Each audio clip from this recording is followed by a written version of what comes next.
चलिए भारत के 2047 के आर्थिक भविष्य की इस विशाल भविष्यवाणी के पीछे की असली कहानी समझते हैं। इस पूरी चर्चा का और इस बेहद महत्वाकांक्षी टाइमलाइन का मुख्य केंद्र बिंदु है साल 2047। मशहूर अर्थशास्त्री जेफरी सैक्स ने हाल ही में एक ग्लोबल समिट में ये बहुत बड़ा और साहसिक दावा किया। अब सवाल ये है, इस बड़ी हेडलाइन के पीछे का डेटा क्या है? चलिए असली कहानी पर आते हैं। इस उम्मीद का पहला बड़ा कारण है क्लीन और रिन्यूएबल एनर्जी सेक्टर में हो रहा जबरदस्त विस्तार।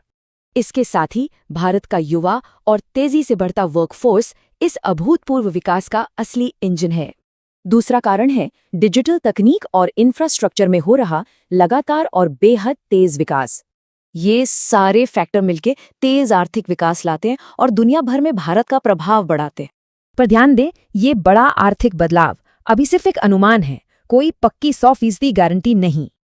अब इस आशावाद से थोड़ा आगे बढ़ते हैं और उन बड़ी आर्थिक चुनौतियों की कठोर सच्चाई को देखते हैं। सबसे पहली और बड़ी चुनौती है जीडीपी ग्रोथ को बनाए रखना और महंगाई तथा रोजगार को मैनेज करना। इसके अलावा वैश्विक अनिश्चितताओं का सामना करना और लंबी अवधि के लिए नीतियों को स्थिर रखना बेहद जरूरी है। अभी की बात करें तो ग्लोबल इकोनॉमी में सबसे ऊपर अमेरिका मजबूती से टिका हुआ है। इस विशाल स्तर को पार करने के लिए भारत को दशकों तक लगातार बहुत तेज विकास चाहिए होगा। नतीजा जो भी हो, पूरी दुनिया इस शानदार आर्थिक सफर पर बहुत बारीकी से नजर रखी हुई है।